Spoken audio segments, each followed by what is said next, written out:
여러분은 하나님이 공평하신 분이라고 생각하십니까? 저는 하나님은 공평하지 않다고 생각합니다. 어떤 사람은 아주 크고 멋진 아파트에 살고 있고요. 그런데 반면 또 어떤 사람은 아주 작은 집에 삽니다. 또 어떤 사람은 아주 멋진 차를 가졌는데 불구하고 또 어떤 사람은 다리로 뚜벅뚜벅 걸어 다닙니다. 또 어떤 사람은 키가 크고 매우 잘생긴 데 반면에 그런데 또 어떤 사람은 키도 작고 볼품없게 생겼습니다. 적어도 하나님을 모르고 예수님을 믿지 않는 세상 사람들은 이처럼 얼마나 더 가졌는가, 얼마나 내가 갖추고 있는가를 가지고 사람의 가치를 매기는 것 같습니다. 그런데 문제는 예수님을 믿는 우리도 그 기준을 따라간다는 데에 있는 것 같습니다. 우리도 남보다 더 가지고 싶고 또 더 잘 살고 싶다는 것이 바로 문제입니다. 우리의 소유로 우리의 신앙을 증명하고 싶어 합니다. 예수님을 믿었더니 내가 이렇게 잘 됐다. 예수님을 믿었더니 난 이렇게 부자가 되었다. 라는 것으로 자기 자신의 신앙을 증명하고 싶어 하지요. 그런데 주변을 살펴보시니 어떻습니까? 나보다 많이 가진 사람이 너무 많지요. 또 나보다 더 잘난 사람 너무 많습니다. 그러니 우리는 이렇게 생각하게 됩니다. 하나님이 공평하신가? 하나님이 공평하시다면 왜 믿지도 않는 저 사람은 저렇게 잘 되고 이렇게 열심히 믿으면서 오후 예배도 빠지지 않고 새벽 기도도 빠지지 않고 열심히 신앙생활하는 나는 왜 이렇게밖에 못 살아야 될까? 이 문제를 심각하게 고민했던 성경인물도 사실 있습니다. 바로 하박국입니다. 하박국 1장 13절을 보시면요. 하박국이 하나님께 이렇게 이야기합니다. 주께서는 눈이 정결하심으로 악을 참아보지 못하시며 패역을 참아보지 못하시거늘 어찌하여 거짓된 자들을 방관하시며 악인이 자기보다 의로운 사람을 삼키는데도 잠잠하시나이까. 여기 보면 하박국이 주께서는 눈이 정결하셔서 악과 패악을 못 보시는 분 아니십니까? 라고 이야기를 합니다. 혹시 이 말에 하박국의 이 말에 뼈가 느껴지십니까? 지금 하박국은요 사실 단단히 화가 나 있습니다. 그러니까 이 말의 진짜 의도는 뭐냐면요. 주님이 지금 눈 뜨고 보고 계시긴 한 겁니까? 라고 하나님께 사실 따져대고 있는 겁니다. 무엇 때문에 이렇게 화가 난 걸까요? 바로 하나님의 불공평 때문입니다. 하박국의 불만은 이겁니다. 어째서 하나님을 믿지도 않는 저 세상의 사람들은 항상 부자가 되어서 떵떵거리고 잘 살고 왜 이렇게 하나님을 믿는 우리를 괴롭게 한단 말입니까? 저들이. 한번 볼까요? 하박국 1장 17절도 이렇게 얘기하고 있습니다. 여기서는 그가 부자입니다. 부자들이 그물을 떨고는 계속하여 여러 나라를 무자비하게 멸망시키는 것이 옳으니까. 하박국은 그의 불만을 노골적으로 하나님께 표현하고 있는 것입니다. 즉, 잘 사는 자들은 계속해서 잘 살고 우리는 그들의 투망에 걸린 물고기와 같지 않습니까? 하나님이 정말 정의롭긴 한 겁니까? 하나님이 공평하신 분이 맞습니까? 라고 하나님께 호소하고 있는 것입니다. 하나님이 공평하신 분이 맞다면 우리가 왜 이렇게 비참해야 되는 겁니까? 하나님께 이렇게 기도하고 있는 것이죠. 여러분은 하박국의 이 불만에 혹시 좀 공감하십니까? 삶이 너무 팍팍할 때 하늘을 보면서 하나님, 당신은 공평하십니까? 라고 한탄해 보신 적은 없으십니까? 그렇다면, 그런 적이 있다면 오늘 말씀이 여러분들에게 참된 위로와 참된 도전이 되기를 간절히 바랍니다. 하루는 한 고등학생으로부터 저에게 문자를 받았습니다. 그 문자 내용은 이거였습니다. 강도사님, 질문이 있습니다. 벌써부터 흥미로웠습니다. 저한테 이렇게 문자로 질문한 친구가 없거든요. 그 친구가 이렇게 얘기했습니다. 오늘 우리 본문인 마태복음 20장에 포도원 주인은 공정한 분배를 한 거잖아요. 이렇게 얘기하는 겁니다. 여기서부터 되게 흥미로웠어요. 근데 자본주의적 관점으로 봤을 때 전혀 공정해 보이지가 않는데 이것은 어떻게 된 거죠? 라고 자기 묻는 겁니다. 자본주의적 관점으로 봤답니다. 제가 굉장히 이 흥미로운 이 학생의 질문 앞에서 되게 재밌게 이걸 받아들이고 사실 오늘의 설교는 그 학생의 질문으로부터 시작된 겁니다. 그렇다면 과연 하나님은 공정하신 또는 공평하신 분인지 오늘 본문을 보면서 그 학생에게 대답을 하는 차원에서 본문을 보면서 우리도 한번 천천히 살펴보도록 하겠습니다. 예수님은 포도원 주인에 대한 이야기를 하셨습니다. 그렇죠? 자, 이 이야기는 말 그대로 비유입니다. 그렇다면 우리는 이 예수님께서 이 비유를 즉 무엇에 빗대어서 우리에게 이렇게 얘기하셨는지 알아야만 합니다. 마태복음 20장 1절에 그 의도가 나오는데요. 제가 한번 읽어드리겠습니다. 천국은 마치 품꾼을 얻어 포도원에 들여보내려고 이른 아침에 나간 집 주인과 같으니 우리는 서론의 말씀을 통해서 이 이야기가 천국에 대해서 이야기하시는 것이구나 라는 것을 알 수 있습니다. 그렇습니다. 예수님께서는 어떤 사람이 천국에 갈 수 있다 또는 없다라는 것에 대해서 이 비유를 통해서 말씀을 하고 계신 겁니다. 그 점을 우리는 놓쳐서는 안 됩니다. 이것을 염두에 두고 이 비유가 천국 비유구나 라는 구원에 관한 비유구나 라는 것을 염두에 두고 우리 이 말씀을 좀 접근해 봐야 됩니다. 예수님의 비유는 간단합니다. 예수님이 어떤 비유를 하셨냐면 포도원 주인이 일꾼을 얻고자 이른 아침부터 장터에 나갔습니다. 주인과 일꾼 사이의 노동계약은 2절과 같습니다. 그가 하루 한 데나리온씩 품꾼들과 약속하여 포도원에 들여보내고 즉 주인은 수차례 장터에 가서 일꾼을 모으는데요. 한 데나리온씩 주기로 합니다. 사람들을 불러다가 일꾼들을 계속 포도원에 채웁니다. 근데 주인은 좀 이상해요. 왜 그러냐면 일꾼들이 이제 예를 들어서 5시에 퇴근을 한다고 친다면 오전 7시에 나갔다가 10시에 나갔다가 오후 1시에 나갔다가 심지어 오후 4시에도 나가서 일꾼들을 데리고 온 겁니다. 오후 4시에 데리고 왔다는 것은요. 일꾼들이 딱 얼마나 일하는 거죠? 1시간 일하는 겁니다. 4시까지 일을 못 구한 사람들은 어떤 사람들이었을까요? 7절입니다. 이르되 우리를 품꾼으로 쓰는 이가 없음이니이다. 이르되 너희도 포도원에 들어가라 하니라. 아무런 능력이 없고 실력이 뒤처지는 사람들입니다. 고용인들이 지나가면서 아마 혀를 찼을지도 모릅니다. 혀를 차면서 저렇게 비쩍거려서 힘이라도 제대로 쓰겠나 라고 하면서 그냥 무시해 버렸을지도 모릅니다. 또 어쩌면 이런 사람들은 복지가 필요한 사회적인 약자들일지도 모릅니다. 또는 경쟁사회에서 뒤떨어진 패배자들이었을지도 모릅니다.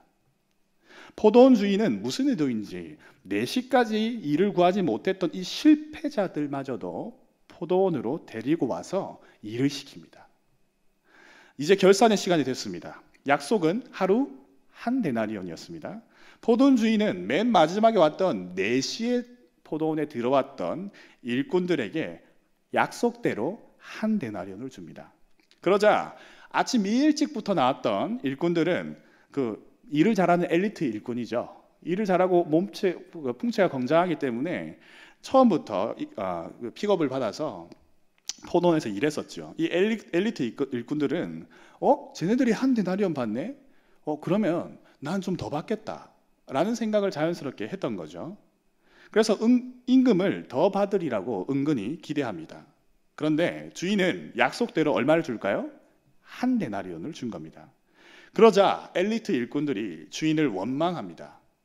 그들의 불만은 우리는 하루 종일 더위를 견디면서 일을 했지 않습니까? 어떻게 저런 실패한 인생들하고 똑같은 취급을 한단 말입니까? 라고 주인에게 따져댑니다. 그러자 주인은 이렇게 대답하죠. 14절, 15절입니다. 내 것이나 가지고 가라. 나중에 온 이 사람들에게 너와 같이 주는 것이 내 뜻이니라. 내 것을 가지고 내 뜻대로 할 것이 아니냐. 내가 선함으로 네가 나를 악하게 보느냐라고 이야기합니다. 주인은 이겁니다. 야, 내 것 갖고 내 마음대로 한다는데 네가 무슨 상관이냐. 네 것 가지고 가라고 했던 거죠. 여러분들은 이 주인의 태도에서 무엇을 느끼십니까? 이 이야기를 직면했을 때 우리는 좀 당황합니다. 왜 그러냐면 말 그대로 불공평하기 때문입니다. 우리는 오늘 포도원 주인이 자신의 재화를 분배하는 모습을 보면서 아, 포도원 주인은 불공평한 사람이구나 라고 판단할 수 있습니다. 예수님은 포도원 주인을 누구에 빗댔을까요? 하나님에게 빗대고 있습니다. 그렇다면 우리는 자연스럽게 하나님은 불공평한 분이신가? 라고 생각을 할 수 있습니다. 아마 저에게 질문했던 고등학생도 이 대목에서 아마 하나님이 불공평하다고 느꼈던 것 같습니다. 예, 맞습니다.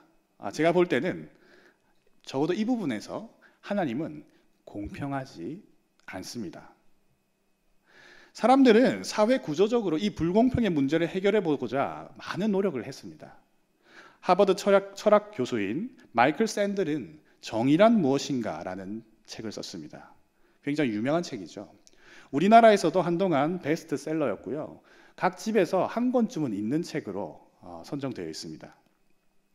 샌델의 제목, 정의란 무엇인가? 그래서 정의가 뭘까요? 샌델은 결국 정의란 어떻게 분배할 것인가의 문제라고 이야기를 했습니다. 즉 정의란 분배의 문제다라고 이야기를 했던 거죠. 샌델은 세 가지 관점으로 우리에게 정의로운 분배가 무엇인지에 대해서 이야기합니다. 첫 번째, 자유, 그리고 행복, 그리고 미덕입니다. 자, 여기서 마이클 샌들이 얘기했던 첫 번째 관점부터 조금씩 살펴볼까요? 첫 번째 관점은 자유를 추구하는 것이 정의롭다라는 관점입니다. 이것은 뭐냐면요, 개인의 선택의 자유를 존중하는 것이 정의라는 관점입니다. 즉, 개인의 사유재산을 함부로 빼앗을 수 없다는 것입니다. 실력이 뛰어난 개인은 수많은 재산을 축적할 수 있고요. 이 관점은 현 시대적인 정서와도 매우 들어맞는 관점입니다. 바로 자본주의입니다. 우리는 자본주의의 시대를 살고 있습니다. 자본주의라는 것은요, 사회재산권을 인정하는 사회적 제도를 의미합니다. 쉽게 말해서 개인이 축적한 돈을 국가가 마음대로 빼앗아서 양도할 수 없는 제도를 의미합니다. 자, 그렇다면 이 제도는 누가 좋아할까요? 당연히 많이 가진 사람들, 그리고 권리가 높은 사람들이, 그리고 부유한 사람들이 환영하는 제도입니다. 그러나 자본주의가 참 좋아 보입니다. 하지만 결코 좋은 것만은 아닙니다. 왜 그러냐면요, 실력이 없고 능력이 없고 가난한 사람은 어떻게 될까요? 더 가난해지겠죠. 그러니까 자본주의는요, 부와 가난을 양극화시키는 제도라고 할 수 있습니다. 빈익빈, 부익부. 즉, 가난한 사람은 계속해서 가난하고 부한 사람은 계속해서 부유해지는 제도가 바로 자본주의의 어쩌면 단점입니다. 실력과 능력이 뛰어난 사람, 즉 마치 오늘 포도원에 가장 먼저 픽업받아서 이끌려온 일꾼일 수도 있습니다. 능력이 출중해서 아침 일찍 불림받은 자들과 같습니다. 이 사람들은 개인의 선택과 개인의 권리를 존중받기를 바랍니다. 자신의 재산을 빼앗기기도 싫어하는 사람들입니다. 자, 그렇다면 샌델이 말하는 두 번째 관점은 뭘까요? 두 번째 관점은 바로 행복 추구입니다. 벤담이 말했던 최대 다수의 최대 행복, 즉 행복의 극대화를 의미합니다. 이게 무슨 말이냐면요, 모든 사람이 가장 행복할 수 있는 선택을 하는 것이 바로 정의롭다라고 하는 관점입니다. 바로 공리주의입니다. 쉽게 말해 콩 한쪽도 나눠 먹는 것이 정의롭다는 의견입니다. 많이 가진 사람들은 그 많이 가진 사람들의 재화를 다른 다수에게 나누어서 모두의 행복을 추구하자는 것입니다. 이것은 공공의 이익을 추구하는 사회운동가들이 말하는 복지주의적인 관점이라고 할 수 있습니다. NGO 단체 옥스팜에서 이렇게 전망했습니다. 인류의 1%가 모든 부의 99%를 소유하게 될 것이다. 이렇게 전망했습니다. 그리고요, 사실 지금 현재는요, 가장 전 세계 부자 8명이 하위 50%와 동등한 부를 소유하고 있다고 지금 기관에서는 파악하고 있습니다. 즉 우리가 생각할 때 그들이 가진 재화, 그들이 가진 그 수많은 부를 가난하고 힘든 50%에게 나눠준다면 얼마나 행복할 수 있을까요? 이러한 관점은 어떤 사람들이 그럼 좋아할까요? 바로 사회적인 약자들 또는 공공의 복지를 추구하는 사람들이 좋아하는 제도입니다. 즉, 포도원에서 제일 마지막에 들어왔던 사람, 제일 실력과 능력이 없었던 사람들이 환영하는 제도라고 할 수가 있습니다. 예수님이 하신 이 비유, 우리가 방금 살펴봤던 자유를 추구하는 것 또는 행복을 추구하는 것 중에 어느 관점이 예수님의 비유와 들어맞을까요? 자본주의적 관점에서 예수님의 이 비유를 봤을 때 공정하지 않습니다. 그 이유는 실력이 뛰어난 사람을 차별하여 대우하지 않았기 때문입니다. 그렇다고 예수님은 공리주의적인 관점으로 의도하신 것도 아닙니다. 그 이유는 포도원 주인이 했던 선택이 최대 다수의 최대 행복이 아니었기 때문입니다. 마이클 샌들이 설명했던 이 두 가지 관점은 예수님의 의도를 설명해내지 못합니다. 그렇다면 과연 예수님이 추구하시는 관점은 뭘까요? 예수님이 추구하시는 관점은 바로 오직 은혜입니다. 왜 그럴까요? 이 비유는 애초에 어떤 사람이 천국에 갈 수 있는가에 대한 비유라고 말씀드렸죠. 즉, 예수님은 천국은 개인의 선택의 자유를 누리는 자본주의자들, 즉 부자들만 가는 것은 아니라고 말씀하시고요.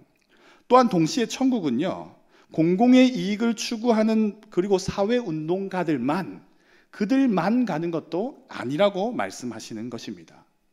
뒤에 온 일꾼들이죠. 그렇다면 어떤 사람들이 천국에 갈 수 있겠습니까? 천국은 이러한 자격과 조건들이 아니라 오직 은혜로 가는 곳입니다. 그리고 여기서 구원이 오직 은혜라는 것은요, 구원을 베푸는 자의 성품, 즉 미덕과 관련되어 있습니다. 마이클 샌들은 마지막 관점 이렇게 얘기했지요. 미덕 추구, 즉 샌들의 세 번째 관점, 인간의 미덕을 추구하는 것이 가장 정의롭다. 사실 이것이 샌들이 이제 대안으로 추구하는 관점입니다. 근데 이렇게 덧붙입니다. 인간은 자신의 궁극적 동기, 궁극적 가치를 위해서 살아야 하며 그것이 바로 미덕이 있는 삶이다라고 이야기를 합니다. 그런데 하지만 사실 그의 주장은 반만 맞는 말입니다. 왜 그러냐면요. 그 이유는 인간의 마음이 올바르게 살려고 하는 그 미덕을 추구하려고 인정을 하지만요. 그 미덕이 어디로부터 왔는지 샌들은 설명해내지 못합니다. 왜 인간의 마음이 선한 것을 추구하려고 하는지 샌들은 설명하지 않기 때문입니다. 하지만 하나님을 믿는 우리는 그 답이 있습니다. 여러분은 왜 정의롭게 사십니까? 여러분은 이 불공평한 세상 속에서 정직하게 손해보며 사시는 겁니까? 그것은 바로 우리가 믿는 하나님이 선하시기 때문입니다. 우리가 믿는 하나님이 정직하시기 때문입니다. 하나님은 내가 거룩하니 너희도 거룩하라 말씀하셨습니다. 그러니까 포도원 주인이 이렇게 말하는 겁니다. 오늘 15절에 보면 내 것을 가지고 내 뜻대로 할 것이 아니냐, 내가 선함으로 내가 너를 악하게 보느냐라고 말씀하시는 겁니다. 예, 그렇습니다. 내가 선함으로, 즉 포도원 주인으로 비유된 하나님은 선하신 분입니다. 조나단 에드워즈가 말했던 하나님은 참된 미덕의 본질이십니다. 꼭 기억하시길 바랍니다. 하나님이 바로 참된 미덕의 본질이십니다. 그러니까 우리가 선하게 그리고 미덕을 추구하며 살아야 될 이유는 우리가 믿는 아버지 하나님이 바로 선하신 분이시기 때문입니다. 불공평을 토로했던 하박국은요, 참된 미덕의 본질이신 하나님을 만났습니다. 우리가 하박국서를 잘 보면요, 하박국의 태도가 변하는 것을 우리가 확인할 수 있죠. 하나님을 만났을 때 하박국은 하나님의 은혜를 경험합니다. 자기 자신을 순전히 은혜로 대하시는 하나님을 만나자 하박국의 고백이 이렇게 바뀝니다. 하박국 3장 17절에서 18절까지 말씀을 우리가 다 같이 한번 읽어볼까요? 비록 무화과 나무가 무성하지 못하며 포도나무에 열매가 없으며 우리의 양이 없으며 외양간에 소가 없을지라도 나는 여호와로 말미암아 즐거워하며 나의 구원의 하나님으로 말미암아 기뻐하리로다. 아멘. 세상이 너무 불공평하다고 하나님 앞에 삿대질을 했던 하박국의 모습입니다. 그런데 오늘 보시면요, 하박국은 하나님의 불공평을 이렇게 찬양하고 있는 겁니다. 하박국이 지금 무화과 나무가 무성해져서 찬양하는 게 아니에요. 포도나무에 열매가 많이 열려서, 그리고 외양간에는 소가 많아졌기 때문에 하나님을 찬양하고 있는 것이 아닙니다. 하박국의 상황은 아무것도 해결된 것이 없습니다. 그런데 하박국은 하나님의 불공평을 찬양하기로 한 겁니다. 이것을 현 시대적으로 번역해 볼까요? 우리가 이걸 잘 보면요, 무화과 나무부터 소까지요, 점진적으로 그 대상들이 커진다는 것을 알 수 있어요. 그래서 이렇게 번역해 봤습니다. 비록 내 통장에 잔고가 없고 좋은 음식들을 즐기지 못하고 좋은 옷이 없어서 맨날 똑같은 옷만 입고 좋은 차가 없어서 맨날 뚜벅뚜벅 걸어 다녀야 되고 남들 부러워하는 집이 없다 할지라도 난 여호와 하나님으로 인하여 즐거워하겠습니다. 그 구원의 하나님으로 인해서 기뻐하겠습니다. 할렐루야. 즉 불공평이 해결된 것이 아니라 우리가 삶을 대하는 태도가 변화된 것입니다.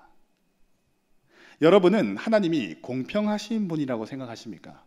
저는 오늘 이 말씀을 통해서 하나님은 공평하지 않다고 결론 내렸습니다. 그리고 저도 하박국과 같이 하나님의 불공평을 찬양하며 살기로 했습니다. 만약 저를 놓고 하나님께서 공평하게 계산하셨다면 저는 구원받을 수 없었을 겁니다. 실력도 없고 능력도 없고 죄 많은 자이기 때문입니다. 마치 오후 4시에 온 일꾼과 같은 자입니다. 은혜밖에 바랄 것이 없는 자이면서 동시에 포도원에서 고작 1시간 일한 자와 같은 죄인입니다. 내 죄를 통해서 나는 영원히 죽을 수밖에 없었던 이 나임에도 불구하고 이것을 구원해 주신 것만 해도 감사한데 하나님의 값진 복음을 제 입에 담아주시고 주님의 사역을 할 수 있게 만들어 주셨습니다. 이 은혜가 얼마나 큰지 어떻게 감당할 수 있겠습니까? 그래서 저는 이 하나님의 불공평, 저를 불공평하게 구원하신 그 하나님을 찬양하며 살기로 했습니다. 불공평하게 구원받은 성도 여러분, 여러분들은 어떻게 사시겠습니까? 저와 함께 하나님의 불공평을 찬양하며 사시지 않으시겠습니까? 아무런 자격과 조건 없이 오직 은혜로 우리를 구원하신 하나님을 그 하나님께 영광 돌리며 살지 않으시겠습니까?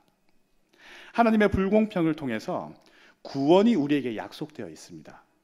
마치 포도원 주인이 한 데나리온을 우리에게 약속해 준 것처럼 비유하자면 저와 여러분이 이미 포도원에 들어와 있는 것입니다. 이 세상 말입니다. 포도원에서 일을 한다는 것은 하나님께서 우리에게 허락하신 이 세상의 일들을 의미합니다. 바로 소명입니다. 여러분은 하나님의 포도원에서 어떻게 살기를 다짐하시겠습니까? 당연히 포도를 따는 일을 열심히 해야 되지 않겠습니까? 이 말을 다르게 말하면 소명을 열심히 이루면서 살아야 되지 않겠습니까?